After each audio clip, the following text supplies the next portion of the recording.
Hey guys, welcome to episode 4 of Unitas. This is a tough conversation. So I just wanted to do a little disclaimer before we started that these conversations are hard. And in this video, you'll hear us talk about contraceptives as they're used voluntarily. I don't plan and I don't claim to know the ins and outs of every body, male and female, and the diseases that come along with that. I just simply want to read the Catholic stance and then I'll get to the video. The Catholic Church generally prohibits artificial contraceptive but allows the use of hormonal medication to treat genuine medical conditions if the primary intent is healing rather than preventing pregnancy. This is permissible under the principle of double effect, where the intended good, health, outweighs the foreseen but unintended side effect. All right. Bishop Fulton Sheen says that one cannot stop the light from shining, but he can certainly pull down the blinds and shut it out. This conversation is going to be a lot of new information for some people. It was a lot for me. This light shining is contraceptive, all of its sisters and brothers that fall underneath that, and ideas that, frankly, our generation and our culture hasn't talked much about. It's basically widely accepted, as I'll get into. But I just want to start with that light shining through, and hopefully, people don't shut it out before we get to any substantive conversation. I do want to start with this. He created us to give him glory, not just to recreate the world and its natural laws to make our lives easier and more pleasurable. Okay.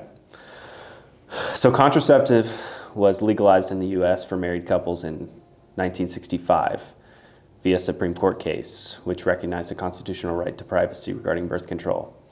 And then later, in 1972, it was given to unmarried couples. So in 60 years, how has the opinion changed? Because before that, they didn't really have to think about it. It wasn't available, so they didn't. Right. A Gallup poll in 2022 said 92% it was morally acceptable from U.S. adults. Divorce, 81% for context. Buying and wearing clothing made of animal fur was less acceptable, if that shows you anything of where we're at 60%. Then I kind of want to get into the history of how Protestant churches because the Catholic Church is very strong on this, Right.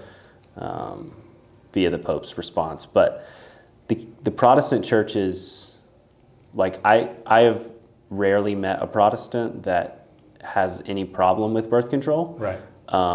And that may just be because they haven't thought about it. We're not even 100 years into this reversal, and it's kind of sad that I hadn't even been pressed on this issue as a Protestant. Yeah. So in 1930, when Protestant churches, more specifically the Anglicans, approved a limited use of birth control, breaking the historic Christian consensus. The acceptance spread rapidly, with major Protestant denominations endorsing birth control by the 1950s, leading to a near total shift towards embracing contraceptive, especially in the introduction of the pill in 1960. So it's kind of accelerated in that sense because of the pill, but accepting it 30 years before, Right. it's kind of crazy. Now the reasons for that is you're coming out of, you hear this all the time with people, it's we don't have enough money, or we want to keep the family small, whatever.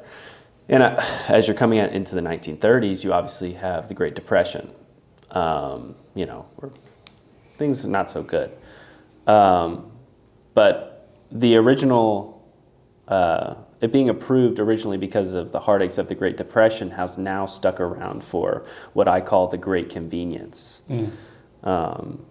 Mary, I was reading this book, I forget her last name, but it's called Adam and Eve After the Pill. And she says, she calls it Christianity Light. So she says, first, limited exceptions are made to a rule. Next, those exceptions are no longer limited and become the unremarkable norm. Finally, that new norm is in of itself sanctified as theologically approved. And you start with the Anglicans, and you're like, It always all right, starts with the Anglicans. so we start with contraceptive. the bishops were saying, people can't afford it. Like this is going to be a rare occurrence. But once you open the dam, it's like all the water's going to flow out. Of course, they did this with divorce as well, and it becomes Christianity light. Right. And I love the way that she put that. I don't know if you have anything before I keep going. No, keep going. I'm interested. So you hear all the time, we can't afford it. Marriage isn't about family, it's pleasure between two. But does having more siblings than the average family handicap children? Studies have shown, in fact, that due to the increased sibling connection, children from large families have better social skills, do better at school, and grow up feeling more emotionally supported. These studies and others have shown that children in large families naturally develop skills to negotiate and accommodate, are more independent and self-sufficient as young adults, and are more resilient in coping with life's stresses. So bishops recognized that complete abstinence was often unattainable for the married couples. And, is abstinence unattainable? Is that's really our answer of, and you see all the time, it's like, when it's always fasting is fine until it comes to the bedroom. It's like we have no problem fasting from, food or Chick-fil-A, or sometimes I got to step away from church for a little bit. I've heard that. Yeah. I got to step away for a little bit from the church. There's just too much going on. Taking a Sabbath Sunday. Yeah, at the end of every year we did a Sabbath Sunday after Christmas break, by the way. That was their reasoning. On top, that was more of the reasoning. I mean, that's a direct quote from the website that I found, the conference from the 30s. Right. It wasn't just the Great Depression, it was often unattainable for the attendees. I don't agree with that. I don't think that abstinence, like I said, it is ironic because I'm not having sex. Like I'm not in a relationship. It sounds ironic, but there's things that I certainly have to abstain from. I have to abstain from not having sex with a bunch of people, and I have to abstain from, not self-pleasure and all that. It's like, I understand to a certain degree. I understand once you open up the sexual floodgates in a married relationship, it is much harder to stop. I'm fully aware of that. However, it being unattainable, I don't find.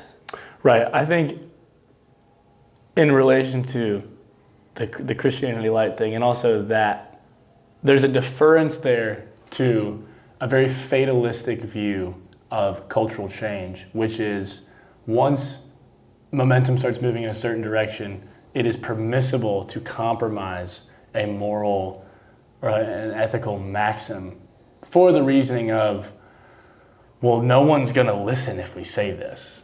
And that's not how morals work, really. And I think there's an interesting... It's easy to look back on situations like this in retrospect and kind of, like in many cases, like you say, like it's hard to imagine a world without it now. I can't imagine a world where most of my friends who are women my age are not having hormone issues because of the birth control they've been on since they were 14 or 13 or younger. I can't imagine a world where there's not a vending machine with Plan B in the student center at my university. I can't imagine a world where I knew what condoms were before I knew what sex was. Yeah.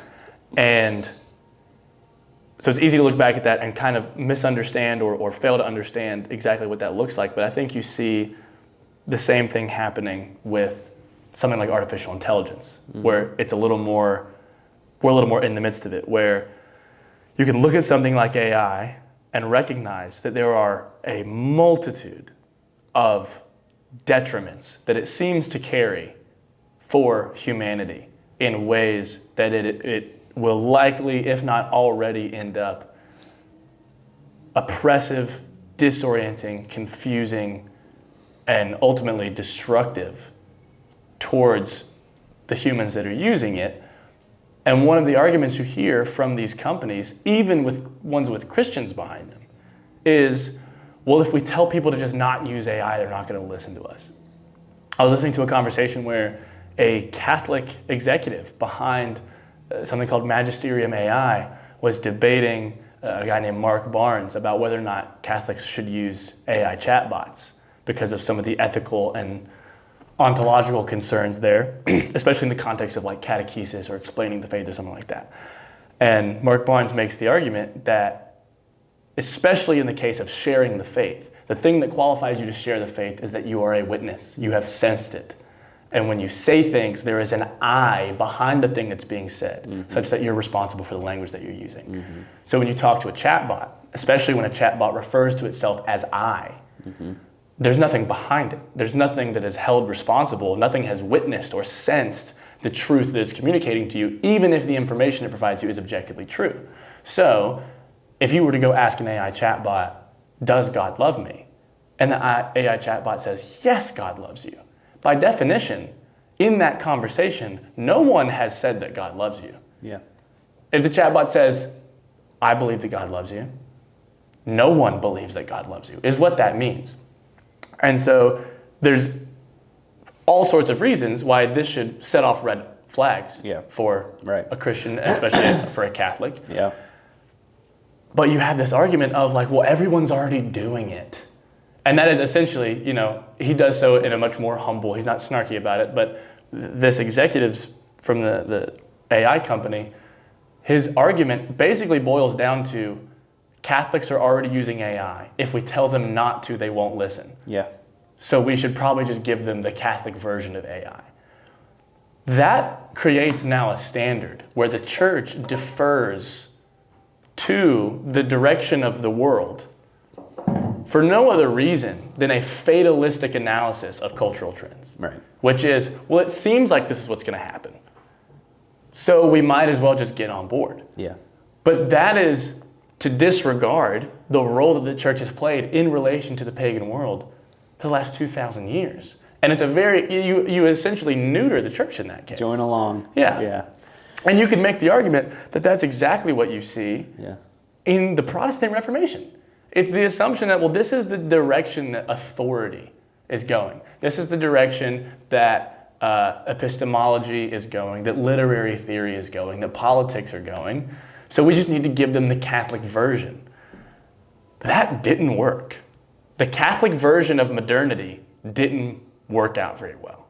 It didn't stick around. It got overshadowed and cannibalized because it neutered the role of the faith. Right.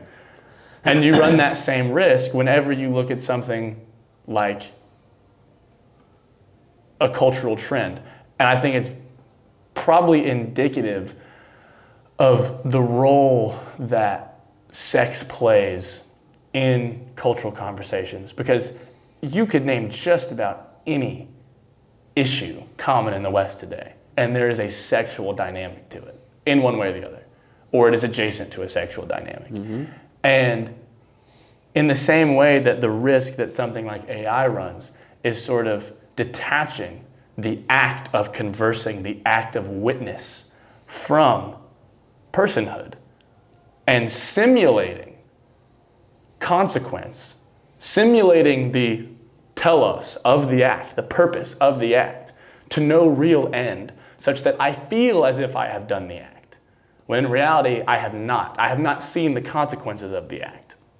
That's the same thing that contraceptives or promiscuous or premarital sex does for sexuality, in the sense that it allows me to feel as if I have partaken in the act of becoming one with someone else.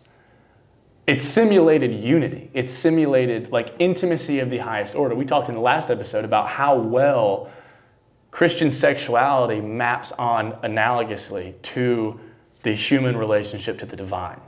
And you even see this in scripture in something like the Song of Solomon, or a word like gnosko, which is this like, it means knowing, but it's this very intimate knowing, and it becomes an epithet to mean the marital act.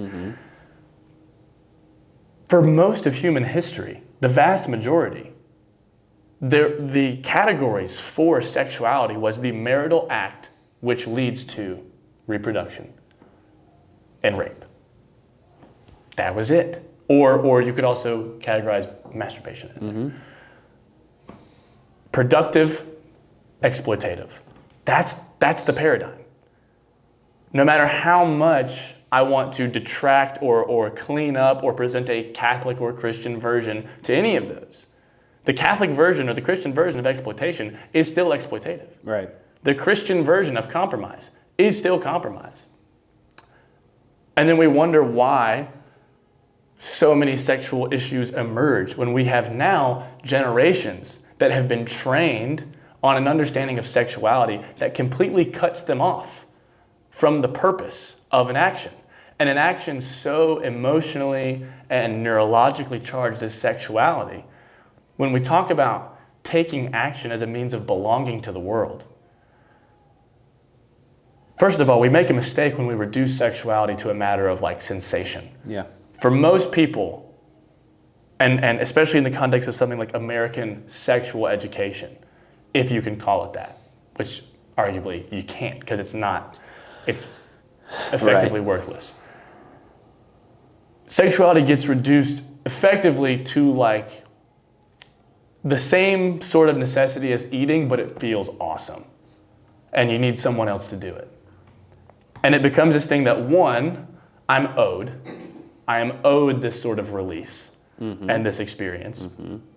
And I'm doing myself a disservice by not partaking in it in whatever way I want to. Which, one, something that is very evident more and more today, especially in the realm of social media and online discourse, when sexuality becomes a sensation to which I am instinctually and evolutionary endowed, when I have a hard time getting it, that's very disorienting. Yeah. That's very alienating. When I've been told that the world I belong to is one that owes me sexual intimacy, and I fail to acquire sexual intimacy, I will find myself not at home in the world, struggling to belong, struggling to know who I am. And you see that more and more with young men, and now young women. On top of that, not only do you have a generation that is sort of trained on that way of relating to their sexuality, you then have, when they start participating in it, the mechanism, the same way with the pornographic mechanism like we talked about last time. Sensationally, and you might say like phenomenologically, the phenomenon of experiencing intimacy and just what that means for the subjective individual. If the only context in which I know that, I have 1,000 different escape hatches away from its consequences, I will be very disordered in my understanding of what it means that I am acting. I'm effectively, I grew up doing martial arts, and we talked about something called like wasted movement, which is effectively where you spend energy doing something, but it doesn't accomplish anything in the context of the fight. It's the same concept in terms of how I move throughout the world, where I am expending a great amount of effort to see my actions reflected in the world, because allegedly there's something in the back of my head telling me that I belong here. I should be having an effect here. There's supposed to be something going on. And then I go throughout my life trained on this way of acting that doesn't show me that, And that is obviously going to start to bleed into the rest of the areas of my life. You see, it's even people notice this very explicitly when it comes to labor. Even secular non-Christian people can look at the way that consumerism and capitalism handle labor and industrialism handle something like craftsmanship, where I forget who the guy's name is, but he was like one of the primary architects of the emergence of factories, especially in the United States. And he has this idea where a craftsman who knows the ins and outs of every step of the process, he is incompatible with the factory. You have to reduce the act down to the smallest, simplest step and isolate him in that small, simple step and make him perform it over and over and over again. So rather than an act of expertise, he calls it just like an act of sheer effort. And all you do is perform the mechanism, literally the mechanics of the movement. That's all you're doing. You have no investment in the rest of the assembly line. If I have no investment in the end of the assembly line of my sexuality, that is a very effective, very influential aspect of my identity that I will be completely alienated from, and I will have no idea what to do with it. Yeah. And we talked in the past about this idea of like falling into a pattern of sin and like your brain turning off and effectively not having language to understand what desires are going on. No wonder you don't have language to describe the desires associated with your sexual sin, because your entire life, your understanding of your sexuality has been completely alienated from the purpose, from the end of the assembly line. And then we wonder why kids are sexually frustrated, sexually confused, sexually isolated. Yeah, I mean, the whole idea that there's such thing as a pregnancy scare is idiotic. It's so dumb. What do you mean you're something? It should be an indicator that something has gone horribly wrong. Yeah, and it has, because you didn't know that you had sex and that a baby could be produced. That is horribly wrong if you are scared of that happening. But you talk about a million escape doors, and it's like, all right, so her IUD must have failed. Okay, the condom must have failed. Oh, I guess, now that we just had, all of these things go wrong, I guess our last ditch effort is an abortion. And it's like, that's how, what do you mean you're scared? But we've taken away the production and the final product and simply just given it all up for pleasure. Right. So no wonder we're all scared. Right. This quote was also, it's not a quote, but you talked briefly about having no mechanism. Everybody's doing it, so we might as well give into it. It is worth noting that only the Roman Catholic, and this is going back to this, I think this was pointed at Anglicans, but it definitely applies everywhere else. It's worth noting that only the Roman Catholic Church had a workable mechanism for enforcing a ban on contraceptive in the requirement of confession to a priest before communion. I mean, yeah. It's true. You can't, what are you going to do? How do you enforce How are you going to enforce that somewhere else? Yeah. How are you going to, nobody else has the same care about the Eucharist. Nobody, I mean, how seriously, how are you going to enforce something if, you have no authority to enforce it? I just thought that was awesome. I don't know if you know these philosophers. You probably know Utilitarianism. Yeah, Immanuel Kant. Well, not Immanuel Kant, excuse me. Yes. There's two people specifically that I want to talk about. Jeremy Bentham and James Mill. Yeah, James Mill's the original. Okay. The OG. So the idea that people come with is, we can't do it. It's maximizing the pleasure for minimum pain. Right. A rationale for birth control was advanced by the philosophers Jeremy Bentham and James Mill, who saw it as a way to ensure that families would have the resources to support every child born to them, an argument that surely paralleled many parents' own concerns. The sacrifice for the collective. If the greater good demands it, the interests or rights of the individual can be sacrificed, making the majority's welfare paramount. Okay, so, this idea is still used and flushed around, and it's basically taken as fact. I've heard this argument when I've brought it up to individuals even now. They don't know that it's utilitarianism. They don't know these philosophers, but they definitely echo this sentiment. Okay, so Jeremy Bentham and James Mill were key architects of the 19th century utilitarianism, advocating that actions should maximize pleasure and minimize pain to produce the greatest happiness of the greatest number of people. The doctrine that an action is right insofar as it promotes happiness, and that the greatest happiness of the greatest number should be the guiding principle of the conduct. Okay, so who are these people? Jeremy Bentham, maybe he's Catholic, maybe he's a good guy, not a bad guy, but maybe he's religious. No, Jeremy Bentham was an ardent atheist, secularist, and critic of organized religion, viewing it as a source of mischievous error, superstition, and pain rather than happiness. He advocated for the separation of church and state, arguing that morality should be based on rational, secular utilitarianism, maximizing pleasure and minimizing pain, rather than divine command. Okay, so maybe we probably shouldn't take advice from him necessarily.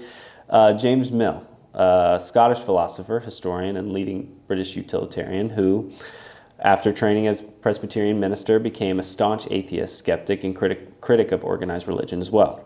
He advocated for a secular utilitarian morality based on reason rather than divine grace, viewing the Church of England as a corrupt institution. He got that one right. So he's not all wrong. Right. They're not all bad guys. This guy I hadn't heard of, Francis Place. You heard of him? Of course you have. The influential English radical reformer and utilitarian was known as a freethinker atheist, or at a minimum a deeply anti-cleric deist, who rejected organized religion. As a close associate of Bentham and Mill, Place held materialistic views, actively opposed to the influence of the church, and viewed religious, specifically Methodist practices, as irrational and absurd. Anyways, but obviously all philosophers can't be Catholic, believers and everything like that. And you don't discount people just because of their religious belief. However, pulling that idea as Christian principle to promote, the marriage as some sort of, we're not supposed to have any pain whatsoever, but we're only supposed to have maximum pleasure, is wrong. Mm-hmm. And you probably can explain this better than I can, but I don't know how that got grouped in. I don't see that ever where God is somehow asking us to reduce pain to a minimum and maximize pleasure. And it could never happen either. So I don't know. Well, there's definitely, Mill is kind of the godfather of utilitarianism. And all of those guys exist in the context of mid to post-Enlightenment Europe. On the tail end of, and I've mentioned this in previous episodes, Hegelianism, which sweeps Europe like you would not believe, with this understanding that what would have been referred to as contemporary modern European culture had come to understand and sort of came to this exhaustive knowing of what it meant to be human, what the human purpose was. Hegel called it absolute knowing. And this idea of a relation to the notion, like this sort of like the human spirit, the driving force of existence, qua notion. Like there's no mediating thing. He referred to Christianity as revealed religion. You had religion, which was like this intuition that there's something beyond, that's good. And then there's revealed religion, which is this version of religion that is so close to what's going on, but he called it picture thinking. The problem is we're still relying on this Jesus guy, or this thing, the Trinity, or theology. We're relying on these practices to bring us to an understanding of the absolute, rather than just knowing it absolutely. Mm-hmm.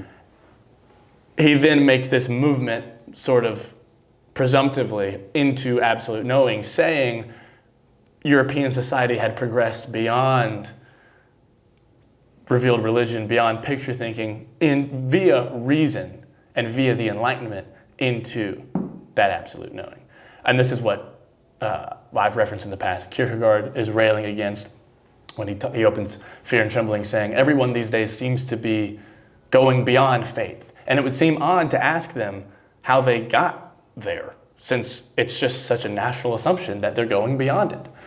And so these ideas all emerge or really get codified in a culture that is considering itself moving beyond Christianity, moving beyond faith of any kind. Mm-hmm. That should be a primary indicator that maybe we kind of missed something along the way. Mm-hmm. If the guy championing this new addition to your faith tradition, to your argument, to your worldview, is fundamentally convinced that everything else about your worldview is false, those things may not work together super well. And even that, we talk about liberalism and this idea of the egalitarianism of ideas. That was another thing with Hegel, where you talk about the Hegelian dialectic. A lot of times you'll hear it formulated as synthesis, or thesis, antithesis, synthesis, where you have something is posited, a contradiction or a counterfactual is presented to what is posited, and then somehow a secret third thing emerges that sort of reconciles the two. And this idea was a fatalistic understanding of history where no matter what sort of contradictions emerged historically, it always seemed to work out because we got here. And the assumption is that history will go on to function this way. So that no matter what contradiction I run into, it'll work out. It doesn't matter that I'm introducing a fundamentally anti-Christian precept to the faith. It'll work out. No matter what my thesis and antithesis are, there will be a synthesis, and it will work out just fine. The synthesis was Protestantism, or what you might call modern Protestantism, evangelicalism, Western Christianity, was the synthesis of the Enlightenment and, post-Catholic, post-Reformation Christian thought. That fatalism is that view of it's going to happen anyways. And that is one thing that the Catholic Church, that enables the Catholic Church to speak to these things that Protestantism doesn't have, is there is a distinctly Catholic way of understanding history, which is centered on the incarnation of Christ and the role, this idea of the new Adam and this recreation of humanity and a return to intention. That is not the way utilitarians, Kantians, Hegelians, whoever else, that's Marxists, that's not the way they read history. That doesn't mean they get every single thing wrong about how they view the world, but it means there is a baseline. Wherever the buck stops is incompatible with what the foundation for understanding the world is for Catholics. And in a way, a conversation like this can be preaching to the choir for a lot of Catholics. But in the context of Protestants, it's worth understanding, for right now, your understanding, a Protestant understanding of sexuality, or not addressing these things, because that's really what happens in the Protestant church. You rarely have conversations about whether or not you should use contraceptives in Protestant church. Well, who's going to enforce it? Exactly. So it's not really talked about. It's just kind of seen as just use discernment. You can take that for if any Protestant, and I've had conversations with people like these, where something gets brought up of something, maybe in the context of their marriage or the context of their sexuality or whatever, something they might be doing, and it's I don't feel convicted about it. And it's that's fine. That's whatever, sure. If you want to do that, if you want that to be your standard, go for it. But you have to acknowledge that the things you hold most dear about your faith will find themselves running very hard into that way of handling controversy or handling a need to make a decision about what is good and what is not. And it's cliche to say that ends don't justify means, but it's true. The Kierkegaard has a really good quote in Fear and Trembling where he's talking about trying to understand a story like Abraham, and this thing that's trying to wrap your head around Abraham's faith is bizarre. And so many people want to jump to the end. They want to jump to on the mountain, what happened there, and they negate these other 3 days that he spent walking up the mountain knowing he had to go kill his son. And at the end of this sort of analysis, through a pseudonym that he was writing under, he says, I've basically become convinced the only way to understand Abraham is to pay attention to what happened at the beginning, which is he obeyed God. He set out. He took the journey.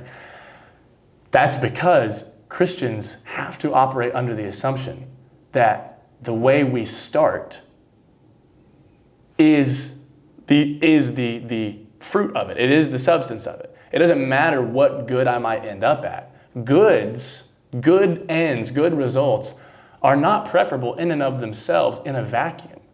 Goodness is preferable to the extent that it is pervasive and coherent and consistent and participatory. This is part of the problem utilitarian thought runs into. A lot of people love utilitarianism when it comes to very straightforward, basic issues. But one of the concepts that gets brought up in against utilitarianism is a metaphor of there's a city somewhere and it's a perfect city and everyone's perfectly happy and it's amazing. But in order for the city to function the way that it does, 24 hours a day, 7 days a week, 52 weeks a year, there is an innocent child being tortured somewhere in the city. And you're the only one that knows about it. Can you in good conscience stay in the city? No one else, there's no murder, there's no poverty, there's no even sadness, there's no negative emotion, nothing. but you are aware that there is an innocent baby being tortured 24/7 for the good of everyone else, do you stay in the city?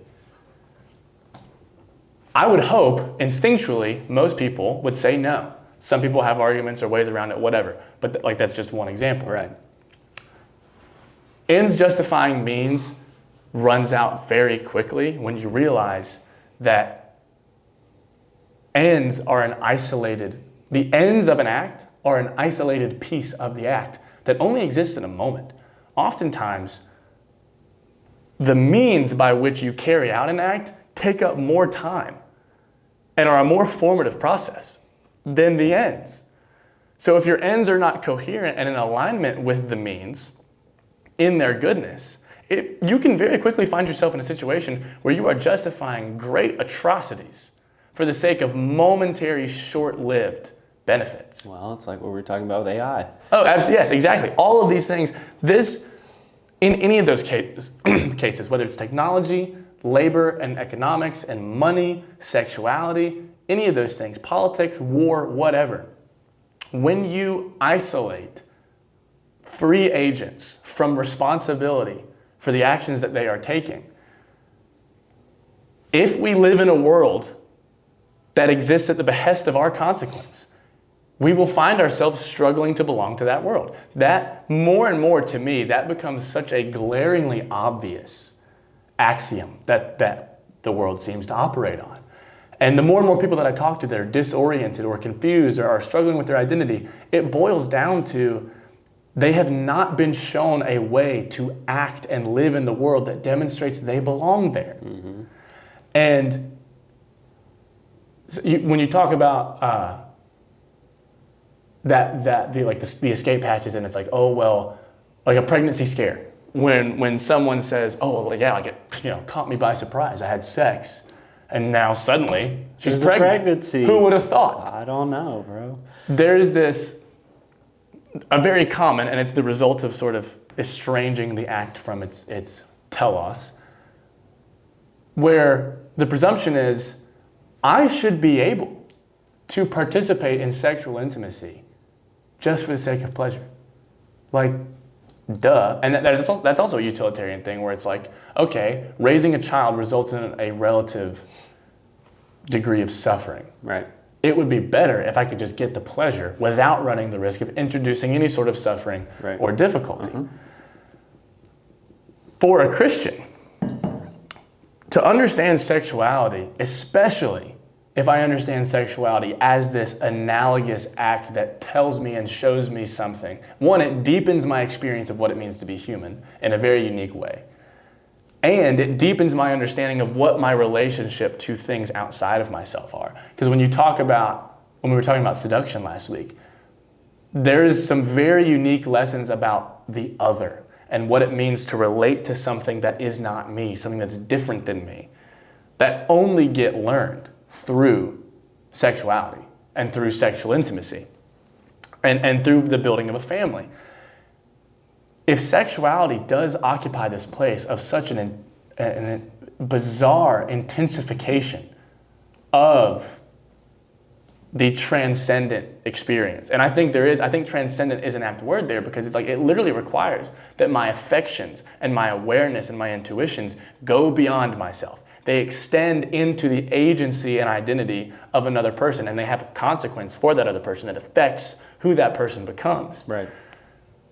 If it is such an intensification of the human experience, it makes perfect sense that if you take one human and another human and together they enter into this intensification, the result is a third person, a new life. Yeah. When I go to the absolute limits of my own personal agency and the consequence of my actions with another human being, the result of a new life happening is perfectly reasonable.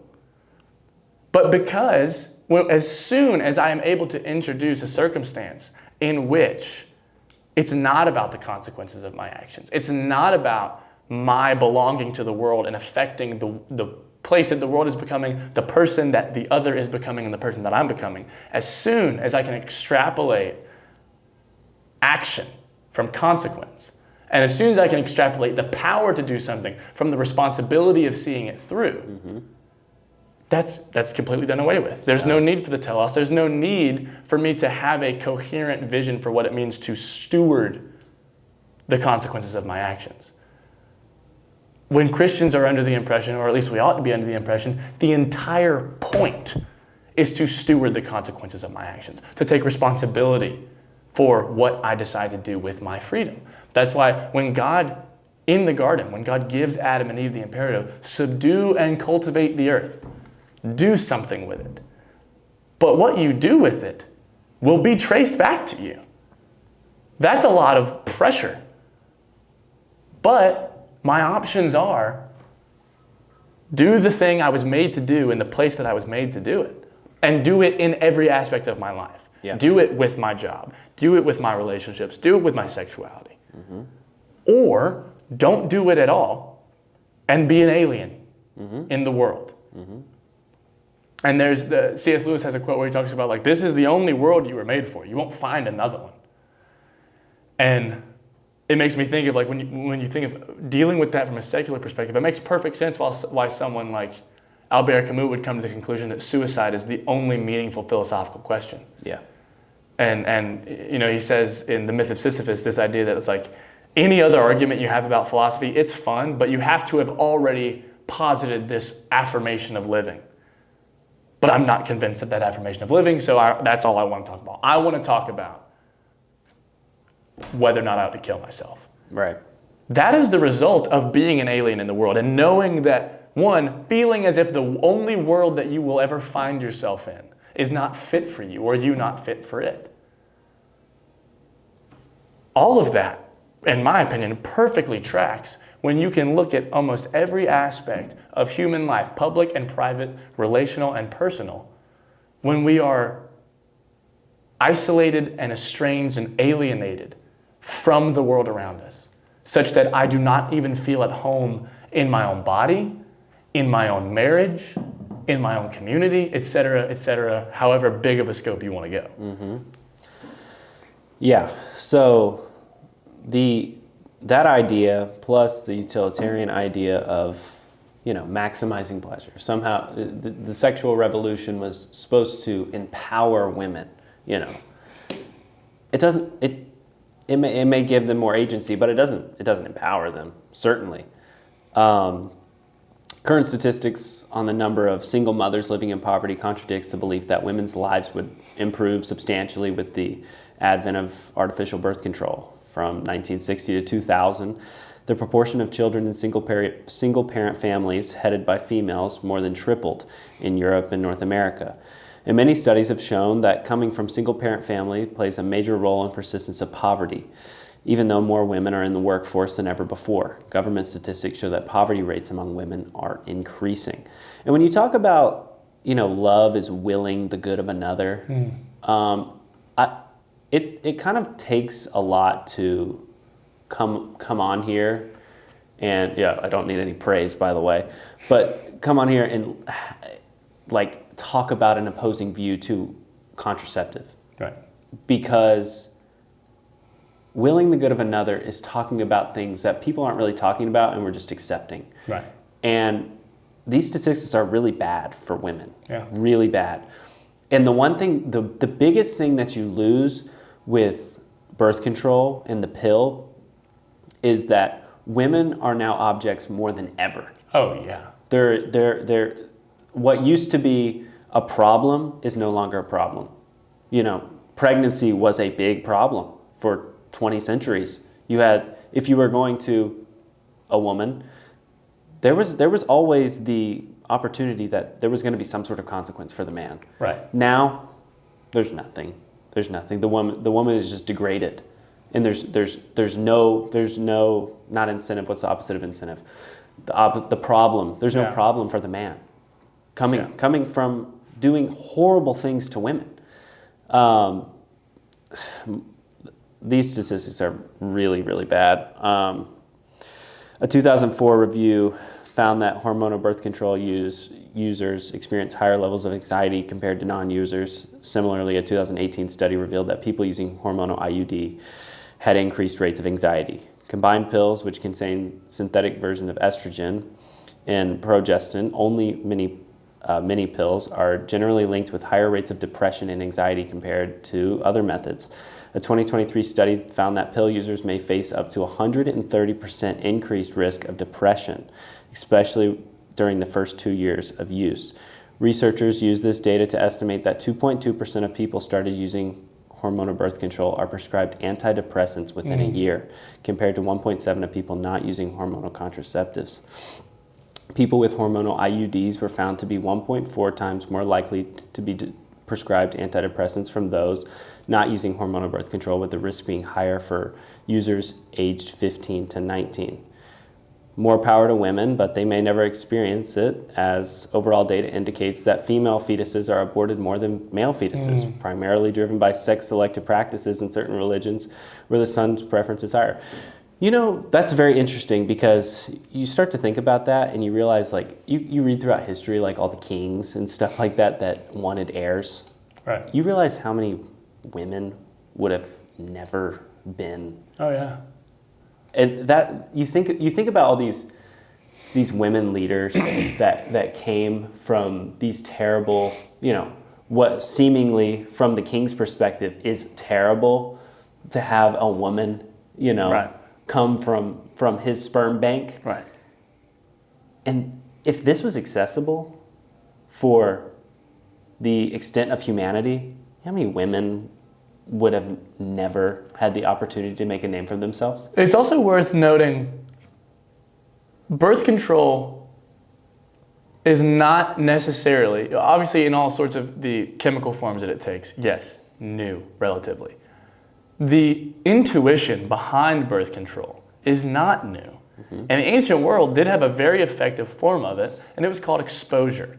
And what would happen oftentimes in ancient Greece and ancient Rome, when a family, like you say, wanted an heir and had a daughter, or they had a child with a birth defect, they would take it outside the city walls and they would leave it there until it died. Right. And one of the ways that Christianity grew so intensely in the first couple centuries is because you had Christian families going outside the city walls and finding babies that hadn't died yet and raising them. Yeah. And then in turn, you have entire generations of children who were orphaned by their biological families and rescued by the church, who then reciprocate that compassion for orphans and continue this endeavor of caring for the widow, caring for the poor, caring for the discarded. The intuition there is a separation from responsibility for the act. It's the same thing. It's a prioritization of convenience, clarity, and the desired ends over the means that it takes to get there. And especially in relation to women, you say, like, oh yeah, it gives women more agency. But even that, it's like, agency for what? Exactly. Because if you talk about what agency, it's very easy to throw out a term that is generally considered positive or preferable and say, oh, you get this. But then you have to, the same way with goodness. It's like, if I could say I have a good end and I go, oh no, let me do this. It gets you this good thing. It gets you good. Good for what? Good for who? Yeah, right. Well, it's not good for anybody. Yes, and in the case of women's agency, it's like, yes, women now have more agency to have unprotected, promiscuous sex with whoever they want. To what end? Mm-hmm. To the ends of single motherhood, of poverty, of a decreased likelihood of sexual satisfaction in the future. Yeah. The Institute of Family Studies found that the most sexually satisfied demographic in the United States was married religious women. Mm-hmm. And that the fewer romantic partners they had before their marriage, the more sexually satisfied they were. Agency to self-destruct is not an inherent good. No. It's kind of like when we talked about, in the last episode, talking about the dynamic between the master and the apprentice. This idea of the master imposes a mechanism on the apprentice. He gives him rules to follow such that he learns the way to be, the master carpenter imposes a mechanism so that the apprentice can learn how to be a carpenter. There is a degree in which, if I want to know how to be human, I have to know what things will make it difficult or impossible for me to be human. If I want to belong to the world that I live in, I have to know pretty clearly. Like that's the entire, whether you want to trace it back to the egalitarianism of ideas or subjectivity, like moral subjectivity, whatever. If I remove the guidelines and say, you know what, actually, any way you want to be human, any way you want to act in the world is permissible, I am hurting people by doing that. I am opening up the door for them to use that agency to then for the detriment of others, hurt themselves or hurt others. Right. And you talk about in the past, if you look at the role, a lot of times you have a misleading title for like medieval Europe, like the Dark Ages. And there were things about it that were dark. There were things about it that were different that we just don't have context for. If you look at sort of like the emergence and height of Christendom, the role that women played, specifically in the family and in communities, it was much, much higher than it is now. It was much, much more noble in many cases than it is now.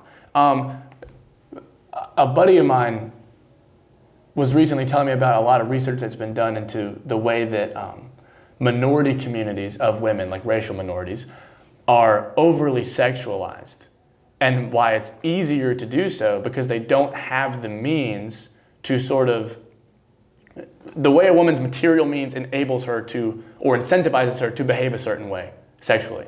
If a woman perceives that she is, like, she needs to behave a certain way sexually to receive material support from a man, she will do so. So material dependence in a world that affirms sexual promiscuity will lead to a greater sexualization of people with less material means.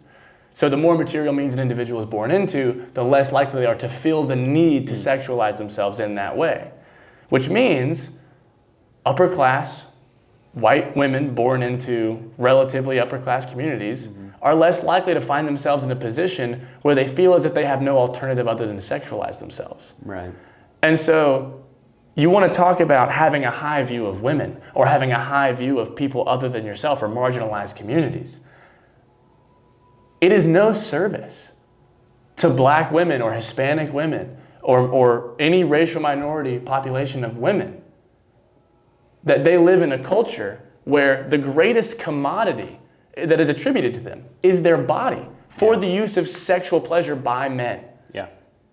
Rather than something that is sacred, something that is absolutely under no circumstances do you transgress this because it will cost you your life. Where they are incentivized to express themselves and to use their agency for things that bring them more into the world rather than things that push them outside to the outskirts where they're pushed to things like sex work or pornography or anything of that nature. Mm-hmm. Whatever worldview, you will never convince me that the worldview that encourages women to reduce what ought to be asked of their sexuality, what ought to be expected of their sexuality, is somehow more pro-woman. Yeah. The worldview that tells a woman you are better off, first of all, alienating yourself from your own body. You are better off disrupting your hormones, disrupting your own biological processes so that you can participate in this cultural phenomenon. And we'll cheer you on the whole time. We'll tell you that you are so girl boss and so free, and it's coming at the cost of your own body. It's coming at the cost of your own future. It's coming at the cost of you knowing yourself. And then that even extends into the context of a marriage, a husband or a male partner. If your male partner does not have the wherewithal, if it's too great to ask for your male partner to pay attention to your cycle, and it's easier for you to just get on birth control, or it's easier for him to just use a contraceptive, is that like, not, I don't mean to be too jovial about it, but it's like, that's not your man. That is not your husband. No. The moment you make it, the moment you incentivize a husband to pay less attention to the needs and circumstances of his wife, you have done women a disservice. And more on his value of pleasure, yes. His own pleasure. Yes. If you want to talk about patriarchal oppression, no one rejoiced greater at the commodification of sexuality than predatory men. Oh, yeah. People are all very hot button right now. The Epstein situation. Mm-hmm. The mode in which powerful men are able to carry out sexual abuse without consequence is very closely correlated to their ability to cover their tracks. Mm-hmm. That's the stereotype of every illegitimate child scandal is that there is a child to speak out. Right. There is a woman to stand up and say, hey, here is the evidence of what was done. Right.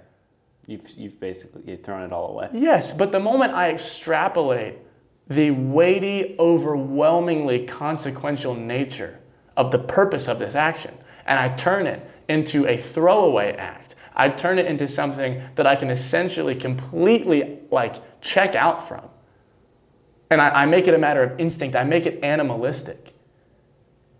The only people, or at least the first people, because obviously an evil act is just as detrimental to the person carrying out the act as it is to the victim. Yes. But materially and initially, the first and most explicit person you hurt is the victim. It is those with less power. It is those with less insulation against the abuse of that action. Mm-hmm. That is in no way pro-woman. It is in no way pro-poor and marginalized. Mm-hmm. It's in no way pro-mother. And somehow, this is something that I think, when you say it's a lot to talk about this, because one, it's being for the most part still surrounded by Protestants in the Bible Belt. You say something like this, and it's what? What are you talking about? Well, and you're accused of being legalistic. You're accused of whatever. And then obviously, if you talk to someone who has no context for a Christian sexual ethic, it's even more so confusing. Yeah, right. But I will say, I have talked to more non-Christians who have no context for a Christian sexual ethic, but have experienced the farthest reaches of sexual depravity. Sure. And a Christian sexual ethic makes more sense to them, right, than it does to people who live in an insulated, culturally Christian bubble. Mm-hmm. I know girls who have had experiences by the age of 22 that would make you throw up, mm-hmm. that would make you lose hope in every single man you ever shake hands with for the rest of your life. And it's to those people that an understanding of treating, it's not a coincidence that Gen Z is getting more and more prude. Gen Z is one of the least we are less sexually active than millennials and Gen Xers. And part of it is because the society that we're incubated in has been telling us that our sexuality is this free... Well, it's everywhere. It's just this giveaway, throwaway thing. The people who are victimized by that are, in one way, the young men who are told, just go take it, bro. Just go get it. It's out there. Go find it. Go buy it. It's online if you need it. Even more so are the women who now have this very sacred thing that only they are capable of, that is fundamentally incomprehensible to the man who has not taken the time to know it. Mm-hmm. And they have to accept a paradigm that says it's not that big a deal. It's really not. For the sake of pleasure, which in case anyone is not aware of this, most of those girls aren't experiencing. Yeah. The young man who was told that his sexuality is thrown away does not know how to give a woman that experience. No. Right. And we're supposed to believe that this is for them, this is for their sake, this is for their own well-being. Where is that well-being? Mm-hmm. Yeah, when you talk about this foreign idea and talking about this, 4% of U.S. adults think contraceptive is immoral. Even when it comes to Catholics who attend Mass weekly, just 13% say contraceptive is morally wrong, while 45% say it's morally acceptable and 42% say it's not a moral issue at all. I would highly disagree with that. But I did want to go back to marriage, and you talk about your husband not caring about your cycle, and it's too much. It's too much for him. The statistics on the rate of divorce between natural family planning and vasectomies and the pill is very staggering. Right. A study published by Journal for Divorce and Remarriage from a sample size of 5,300 ever married women says that women who have ever taken hormonal or oral contraceptives, like the pill, divorced at a rate of 54% above the study average.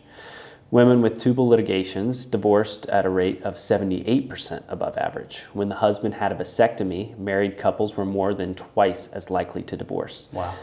The divorce rates for couples who had ever used condoms was 67% above the average. Women who actively used natural family planning were 47% less likely to divorce than the average. If you considered women who have ever used natural family planning, that group was 31% less likely to divorce. Modern methods of natural family planning are highly effective at avoiding children when followed correctly, equally as effective as the contraceptive pill, according to a 2007 report of Europe's leading reproductive medical journal, Human Reproduction.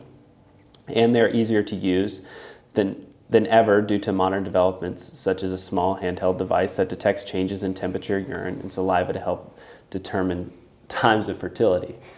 It's not that hard. Right. But it is foreign. I was having a conversation with two of my friends, and they're like, I kind of just want a year, with my wife. And I get that, I get that. You have people all the time, I want to travel, I want to do this, that, and the other.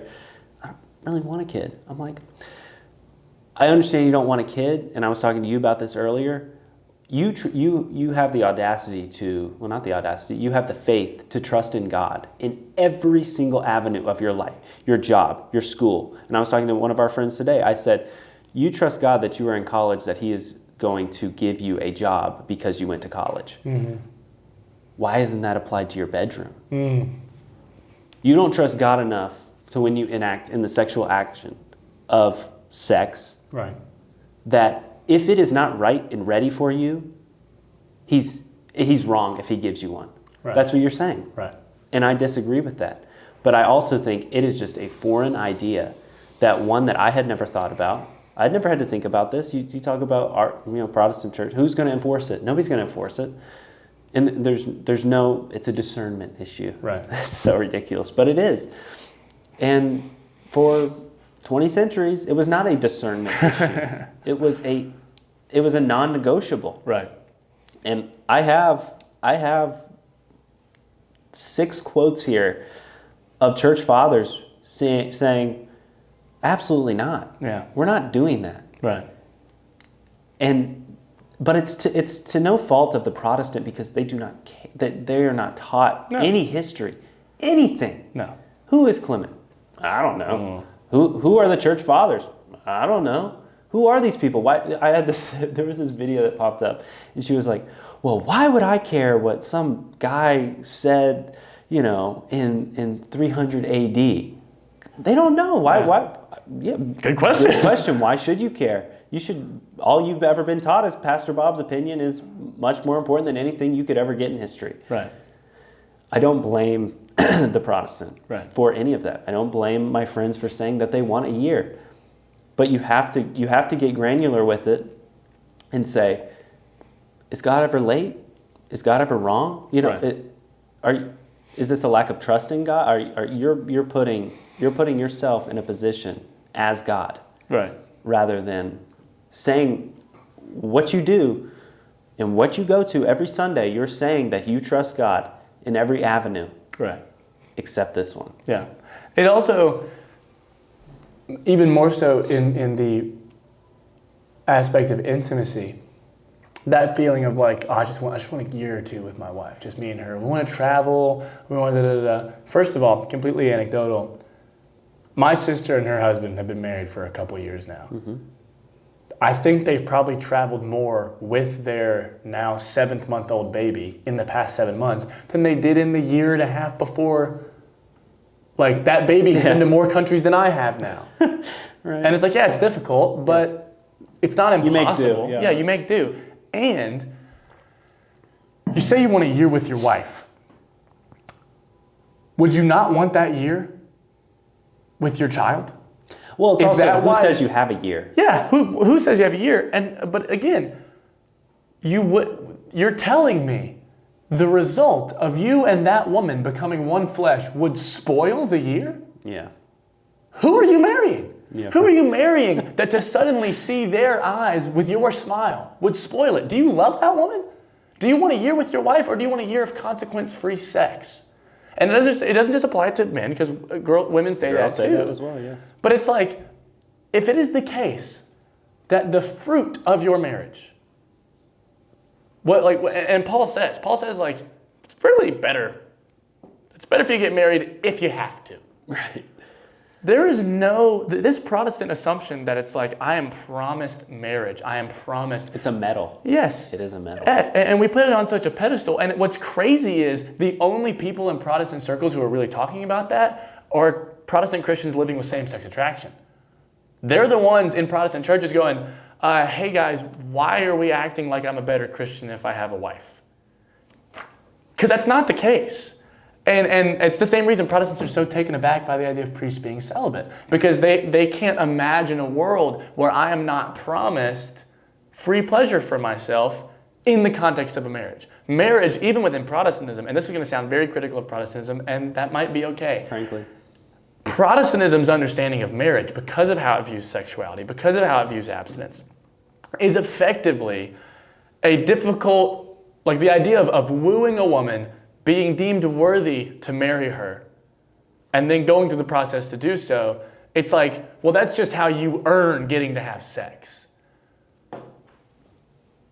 How is that any different? It's just a higher barrier to entry to the same reduction of culture. Yes, it is still just, hey man, I know that you are really horny.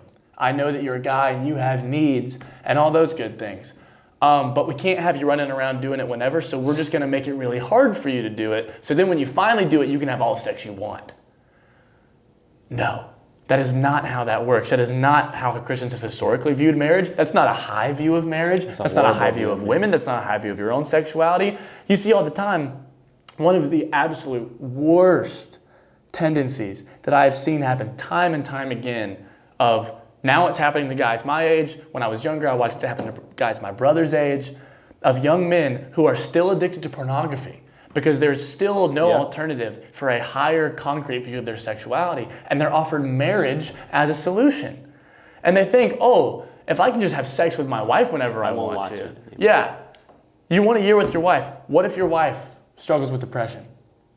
What if you're not as attractive as you think you are? What if? 1,000 what ifs. If the thing that's like really getting you into that marriage is like, yes, for at least a couple years, I get to have all the sex that I want with this girl that I'm attracted to. That's very presumptive. And it sets you up for disappointment in 1,000 different ways. Mm-hmm.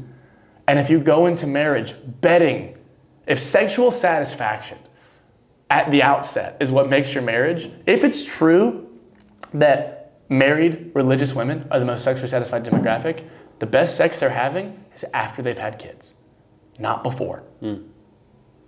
The sex you have the first year you've known your wife, when you know her in her youth, when she is objectively attractive, when she is like, no duh. Yeah, of course you want to have sex with a 20-year-old girl that you know. Yeah. Right. What about when she's 35? What about when she's going through menopause? What about when she's not as good a shape as she's in now? Will you still want that year with her? Do you love her? Are you willing to know her? And I know this is getting really ranty, but it's like it is so bizarre. It's limited. That we have taken this as it's like, we make such a big to-do about God having an intention for marriage and all these things, and we push young Protestants so hard into this. The degree to which, like, you don't even need young singles groups at Protestant churches. The whole thing is a young singles group. Right. Everyone is constantly looking. Passion Conference, I'm looking for my wife. End of year, I'm looking for my wife. All of it. And sorry to name drop certain events, like whatever. Sure, we don't care. But, and it's sure, it might be easy to, as someone who has never engaged in the marital act, there are plenty of people who could sit there and go, bro, you wouldn't get it. Like if you know, you wouldn't get it. I'm not convinced I need to get it. Right. Well, that's what they try to tell us. You need to get to know it before you get into the only way I can really understand the plight that you're in is if I make the same compromise that you've made. Yeah. That's really convenient. Thank you. That is unbelievably convenient. The only way I can really understand the solution to fighting whatever sin you may be struggling with is if I sin the same way. That's not what Jesus said. Yeah. You got to do it. If that was the case, the arguments against the authority of the Catholic Church might be right. You know, because it's like, if the only way I can discern what ought to do, what I ought not to do, what the natural law is, what God's intention for me is via experience and trial and error, then yeah, sure. No one can sit somewhere in Rome or wherever and tell me what not to do. But that's not what happened. Right. That's not what Scripture lays out as the clear understanding of how I know what I ought to do and what I ought not to do. Right. The way I know what I ought to do and what I ought not to do is I have a perfect high priest who can sympathize with me in every way, who's more like me than anyone else will ever be and more unlike me than anyone else will ever be, because he's more holy than I am. Right. He knows me better than I know myself. And he has told me, he has revealed what I ought to do and what I ought not to do, what my body is for and what it's not for, what marriage is for and what it's not for, what the body of another is for and what it's not for. And if I'm playing the game of trial and error, figure it out for myself, practice my own discernment, there will be a long line of broken bodies and broken relationships until I figure it out. And that's not worth it. That is not living a life. That is a sorry excuse for what it means to wrestle with God, what it means to come to an understanding of myself. If I genuinely, you say like you trust God in every other aspect of your life, why would I not trust his clear, evident revelation of what these things like family, marriage, sexuality are for? Why is that where the buck stops? And it begs the question too, like there's definitely a reason why there's more divorce in Christian marriages now. Absolutely, because the expectations are so diluted. Right. And yeah, I can't argue with that. I am going to read a few of these church fathers just because I want to. Clement says, because of its divine institution for the propagation of man, the seed is not to be vainly ejaculated, nor is it to be damaged, nor is it to be wasted. That was AD 191. So that precedes 1930, I can tell you that. Augustine said, which he is, there was like a million on this. This proves that you approve of having a wife, not for the procreation of children, but for the gratification of passion. In marriage, as the marriage law declares, the man and the woman come together for the procreation of children. Yes. Therefore, whoever makes the procreation of children a greater sin than the copulation forbids marriage and makes the woman not a wife, but a mistress, who for some gifts presented to her is joined to the man to gratify his passion. Chrysostom says, in truth, all men know that those who are under the power of this disease, the sin of covetousness, are wearied even of their father's old age, wishing him to die so they can inherit. In that which is sweet and universally desirable, the having of children, they esteem grievous and unwelcome. Many at last with this view have even paid money to be childless and to have mutilated nature, not only killing the newborn, but even acting to prevent their beginning to live. If I'm to understand that Augustine quote correctly, there's a lot of married Christian men who don't have wives. They have mistresses. Yeah, they're using them. Yeah. Which is a sad reality. Which is also crazy coming from Augustine, because before he became Catholic, he was a wild boy. Right. He was basically in like the ancient Roman equivalent of a fraternity. Right. Which I speak from experience. Like being when you talk about seeing what is made of the marginalized or the vulnerable, being in Greek life at a university, a lot of the stereotypes, like any stereotype, it's not true in every case, but there are glaring reasons why it is a stereotype. Right. It's not hard to see these things. It's no wonder why when you have someone like Augustine he lives in a culture surrounded by other young men who have no problem taking freely or reducing the role of that woman to service. And the fact that he is willing to carry that into his faith and even say, like, it's not the vow that prevents you from using her. Mm-hmm. It is the responsibility you take for what you do with her. Right. Yeah. That's heavy. Yeah. I do want to go back to the poor thing, just because the utilitarian idea is that we're somehow going to reduce poverty. And that's not possible. I mean, a utopia is impossible. If anybody reads the Bible, if anybody has any Christian theology at all, that's not the purpose of obviously it's to limit, but not to eradicate, because it cannot be eradicated. I mean, Fulton Sheen he reiterates it multiple times in his book. He's like, Jesus didn't come to be a Messiah that comes to meet every need. Like, he comes to grab on to needs and experience needs, so people can look to Jesus and be like, yeah, that's my guy. Yeah. He struggled with all the things. He identifies with them. Yeah, he can identify with this God-man who was had the same struggles as me. Yeah. Like that's the reason. And I feel like sometimes we're like, as much as we try to aid these groups, we somehow get to the idea that it can somehow be eradicated, which it cannot. Deuteronomy says there will always be poor among you. And then Jesus says it again in Matthew 26 when he says, the poor will always have with you, but you will not always have me. And in that instance, he was defending the woman who anointed, with this expensive perfume, but the disciples argued that it should have been sold to the poor. He was pointing out that they would always have opportunities to show mercy to the poor, but his time with them was limited. You can't follow the idea of utilitarianism, hoping to eliminate poverty. We see here that they will always have a place in the world. This is not a call for extreme poverty, obviously, where we let people die for the sake of fulfilling this, but I would bet the cases of people, the mainstream idea of people saying, well, I just want my kids to have things. And it's like, everybody knows the more you have, the more money you have, your desires never change. Right. It's like, if you give, my grandparents are very, I was given this for Christmas and you were given all of this. And it's like, they turned out fine. You know, like they were given a wooden train and I was given a PS5. And it's like, the only thing that changes is the ability to give. One of the most admirable people I know is my mom's dad, who remembers getting fruit for Christmas. Right.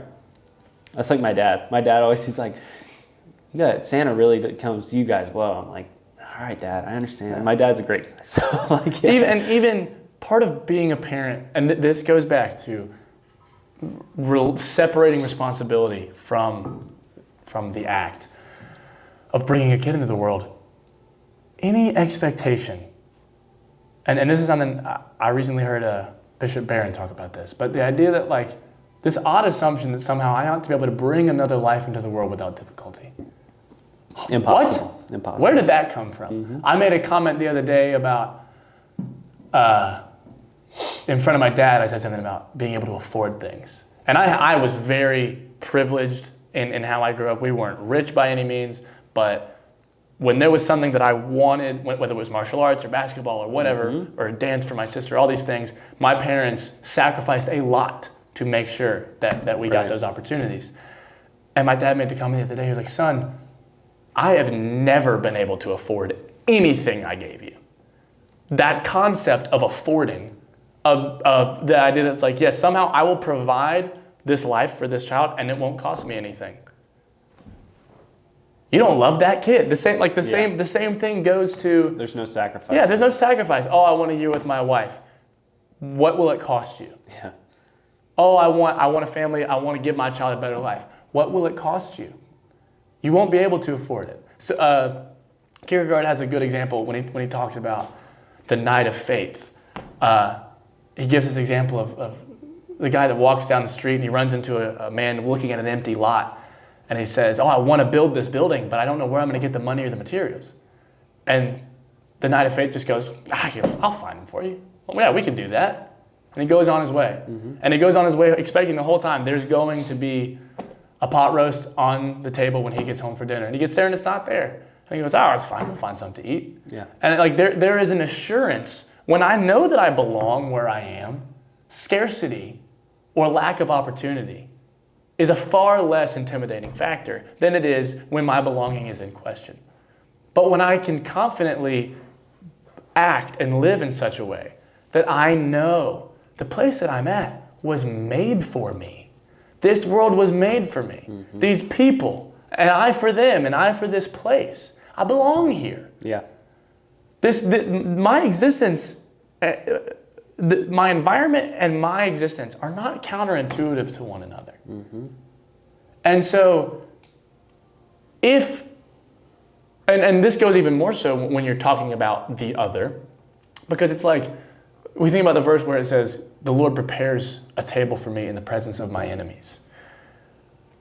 I'm kind of suspicious that the reason the table the Lord prepares for me is in the presence of my enemies is because my enemies are invited.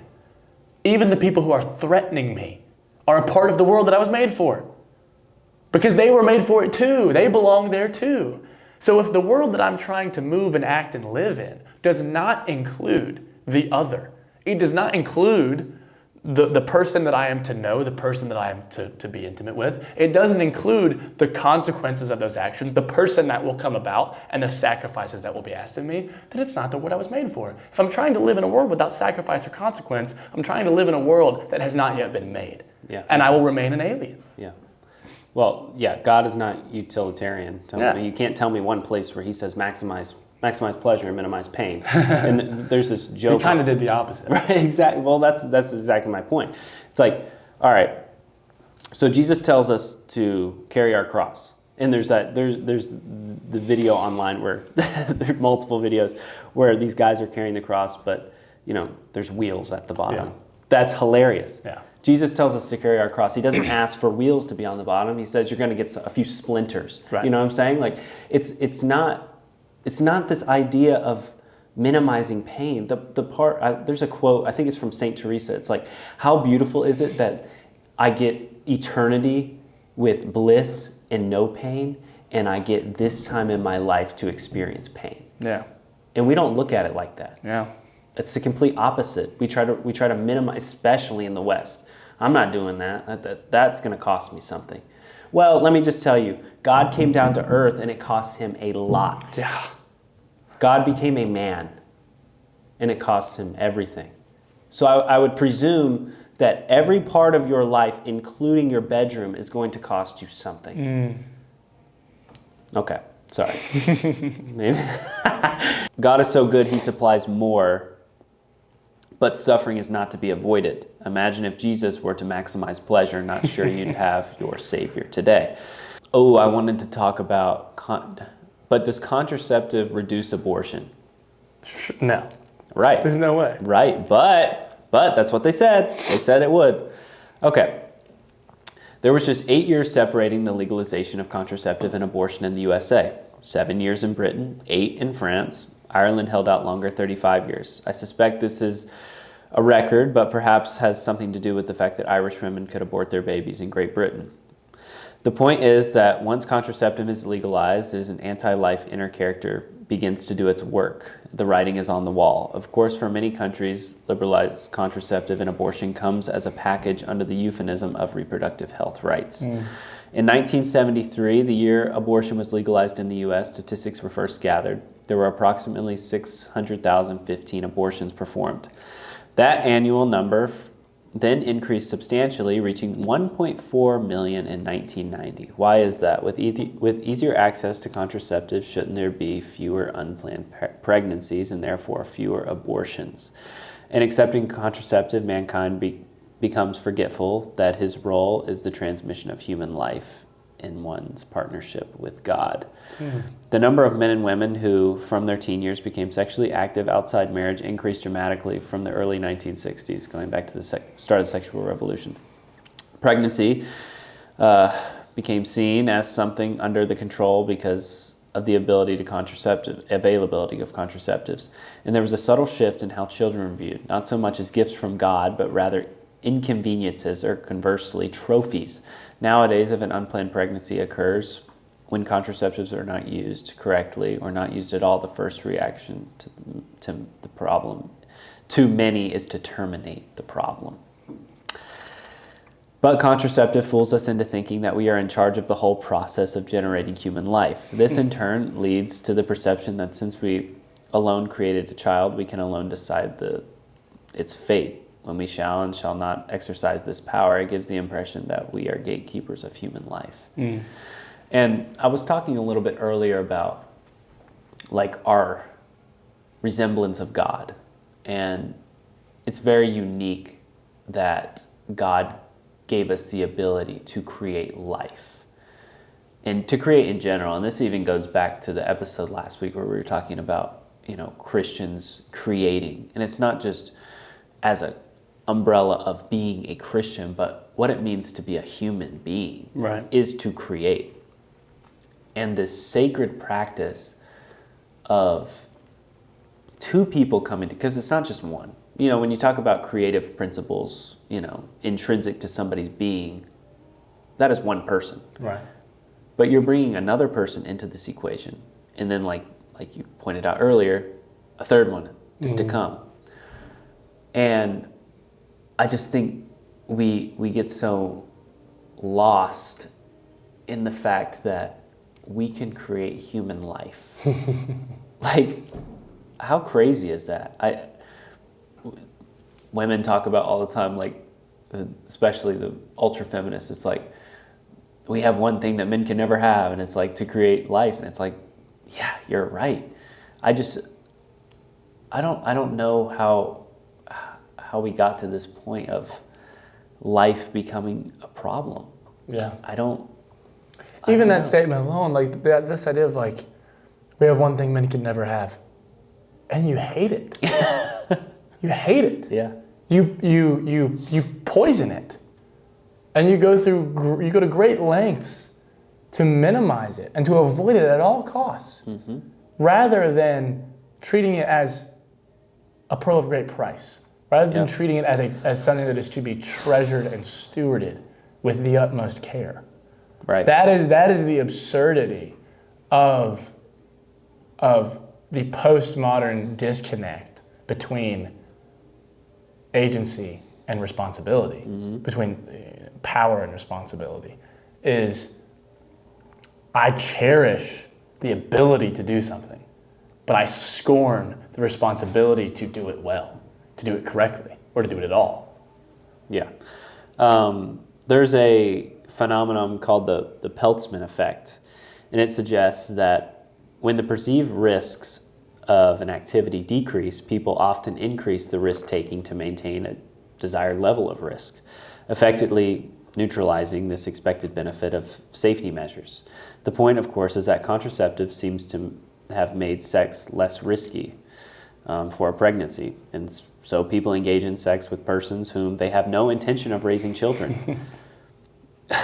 And so when pregnancy does arise, it is undoubtedly, unwanted pregnancy. And in essence, the study, like others, show contraceptives gives with one hand in reducing abortion. It takes back with the other hand, bringing women to the casual sex no babies market. That's a big problem. The idea of a baby daddy is so funny, and like, that's my baby mama, that's my baby dad, and you have like multiple. Yeah. It's like, yeah, I don't really like my baby mama. Like, nah, I would never marry her. But you've reduced the act to, and as much as we get flack to the idea of a Protestant only seeing, the evangelical Protestants seeing marriage as some sort of a race they've run and they've reached the finish line. Yeah. Doing it within marriage is something that should be beholden, especially in this culture. Absolutely. But both have the same problem of viewing the other person as expendable. Right. And there's no weight or value really given to the process as a whole. Right. The idea that I don't really like my baby mama, or I don't like the person that I had a child with, is so foreign to anybody in the last 20 centuries. Yeah. I mean, obviously there was pop-ups, but it was scandalous. Right. It was not normative at all. Right. Well, and we go back and talk about poverty and stuff. That's why you have so many single moms, and in that cycle of poverty that they can't get out of, because they also engaged in the action. Right. But the father is no longer there to provide for whatever reason. He left, moved on to the next one. But there's also an underlying principle there, not teaching men what it is to be a man and support a woman. Right. And support a child. Right. Like, that is your, when you talk about, go back to the thing about 1 year, we just want 1 year, and you talk about, do you not want to see yourself or your wife in that baby? It's like, that is you. You produced something that is so far beyond anything that you could ever write, that you could ever sing, that you could ever do with any of your innate abilities that God has given you. You created another person. Right. Who is you, like who has your features, and your, that's your bloodline. It's the nth degree when you talk about acting in the world and being consequential in the world as just like seeing the humane that is in me reflected in the world. I look at the world and it looks back at me. Mm-hmm. That is the ultimate, like that is the nth degree of that sensation, because what's happening there is the realm of possibility belongs to God. Mm-hmm. And it's through action. First of all, it's through my being an image bearer of God and the intellect that I possess that I'm able to perceive possibility. I'm able to look out and I sense this wilderness out there that belongs to God, that is beckoning me, the thing behind the thing, like we talked about in the last episode. Yeah. And it is also in my image bearing, in my agency, in my will, my volition, that I'm able to act, and the material conditions that once existed in front of me, I do something with them that carries them forward out into that possibility and expands the realm of the humane out into the divine. Right. Such that there is now more of the world. There's more of the humane, and I have ventured deeper into God. Mm-hmm. And because he's infinite and inexhaustible, as soon as I have taken that step forward, there is now more wilderness to be pioneered. That is a function of the human mind, of human intellect, of consciousness that we have because we're made in God's image. To bring another consciousness into the world and to then mold and cultivate that intellect such that they might reproduce that process. The degree to which you are ever more increasing the expanse that you have contributed to the world is incomprehensible. Right. And I think about, like, I had a conversation with my parents similar to the conversation of my dad being like, we've never been able to afford anything we ever did for you. I cannot remember a single time in my life or my siblings' lives that I observed where me or my siblings demonstrated a genuine ambition to accomplish something. I cannot remember a time when we were discouraged, and most of the time, like I can hardly remember a time where we weren't actively encouraged and equipped to set out to do it. When I was 13 years old, I was convinced that I was going to be a professional basketball player. Right. And my dad took the time to drive me to Ohio to play in basketball showcases and to play in tournaments and to take me to practices and all these things. My sister danced for over 20 years. And it was like, for decades, our entire family's schedule was predicated around my sister's dance. With martial arts, my parents gave so much to give my brother the chance to be a world champion martial arts, and it worked. And then even now today, like with academics, when I talk to my parents about school, my mom made a comment the other day. She was like, I mean, if we have the ability to continue putting you through further education, I don't know why we wouldn't. What else would we do? Right. And there's this sense of like, I am not just this isolated agent that they brought into the world and sent off to do their own thing. There is a degree to which, and this goes into a much more in-depth understanding of belonging that I want to talk about in the future. But a lot of people who know me will know I'm very particular and very sentimental about my last name. There's something about the fact that I am John Norman's son that says something about me. And there's something about the fact that John Norman is my father that says something about him.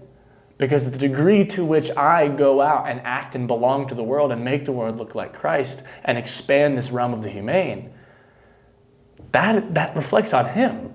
That gratifies him. That means he belongs to the world. The fruit of his decision, the fruit of his sacrifice, is now expanding the realm of the humane in a way that he never could have. Yeah. John Norman had no interest or opportunity or desire to study philosophy or to talk on YouTube or whatever. He was a cookie salesman. But now, as much as he has expanded the realm of the humane by being a cookie salesman and a board member at a Pentecostal church and a husband and a father and working with nonprofits and whatever you want to attribute to him, there is also under his belt everything his children have done. Yeah. And so the degree to which he belongs to the world is much greater. Even I could not make enough money or garner enough influence to, like, no matter how much of that I gain, there is a degree to which, until I am a father, I will not belong to the world the way my dad does, as pervasively the way my dad does.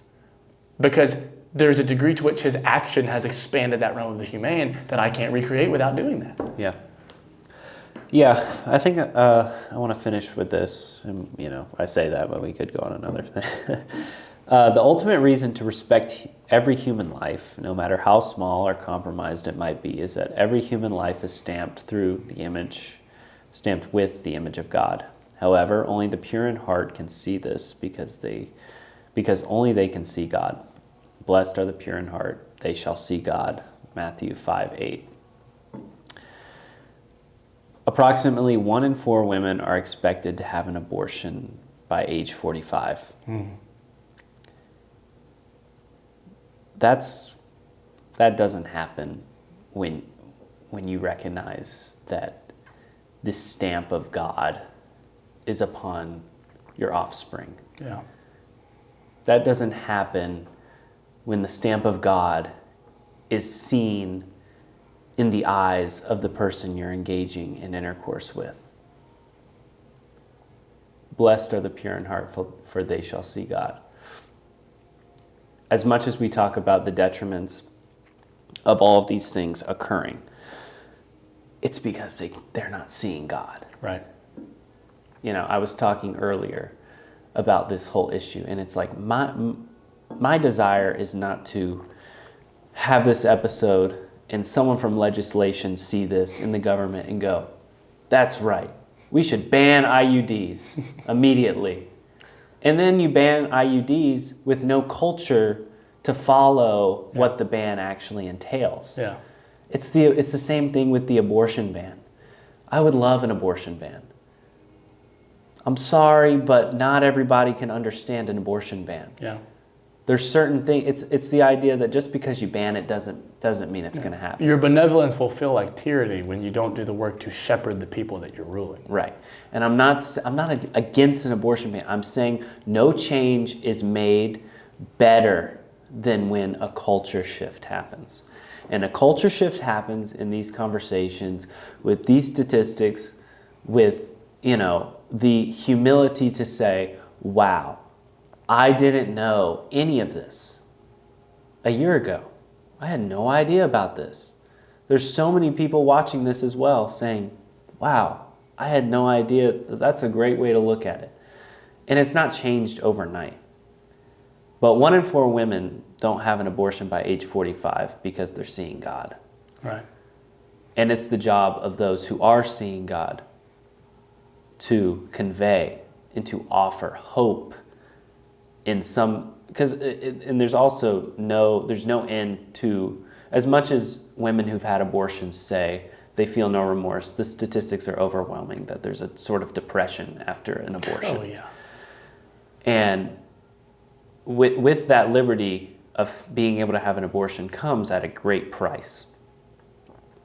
And I just want to convey that although these conversations are very hard and you may not have all the answers, to speak up with language to defend the most vulnerable. Right. And the poorest of them all, the ones that have nobody fighting for them. Right. I was reading that book earlier by Mary Eberflus, and she said it's quite ironic that we have, and we have a very diverse campus where we go, that you have these people fighting all of the time for these remote groups, for the wars, and all of this stuff. And that's great. I think that is awesome. Fight for the oppressed.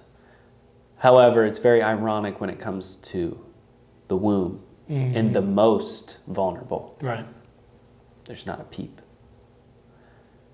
And that comes with knowledge about when human life starts, what human life is, and that it actually does have the stamp of God. Right. And there's that Ronald Reagan quote where it's like, everybody who's for abortion is here right now. You know, they have the opportunity to speak up. Yeah. But everybody, you know. You don't run the risk of Right. facing those consequences. Yeah. Yeah. Amen.